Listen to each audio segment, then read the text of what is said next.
Comment monter une chantilly délicieuse et gourmande au fouet sur Luc Alic Bouillon. Salut à tous, Salut les amis. bienvenue les gourmands. Aujourd'hui, c'est parti pour une chantilly maison faite au fouet. Inratable les amis. Et pour que ça soit inratable, Luc, tu nous expliques qu'est-ce qu'on fait avec la crème. Alors, la crème, elle sort juste du frigo à l'instant. Elle est fraîche.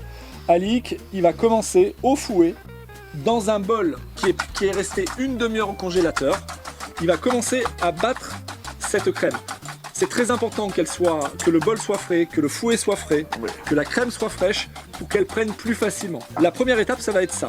J'apporte de l'air, tout Voilà. simplement. Ok. Ça, c'est la première partie et on rajoute de l'âme. Et bientôt, ça va être très mousseux. Vous verrez. Regardez ça de près. Il faut savoir que cette crème qu'on a choisie aujourd'hui, c'est une crème entière à 33%. Alors c'est important, votre chantilly montera très bien avec des crèmes allant de 30 à 35% de matière grasse, sachant que plus le taux de gras sera élevé, plus la crème chantilly s'épaissira. Mais- Voilà. Tu vois, Luc, Oui. elle a bien moussé, elle devient plus consistante. Elle n'est pas encore montée complètement. Mais là, on peut déjà rajouter le sucre glace. Voilà, on Donc a là, tout mis. il y a 30 grammes, et d'ailleurs je fais une petite parenthèse par rapport à ça. Vous trouverez toute la liste des ingrédients précis dans le descriptif de la recette, en bas de la vidéo. Et là, notre boulot, c'est de battre.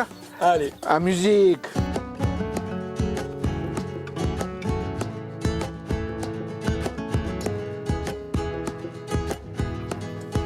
Les amis, la chantilly, elle est faite.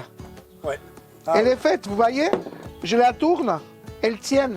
Je ne vais pas continuer parce que si je continue à la battre, ça va être du beurre. Donc là, il faut arrêter. Il faut arrêter. Il faut goûter cette chantilly qui va être merveilleuse. Ah oui, ça c'est sûr. Ça a pris quelques minutes.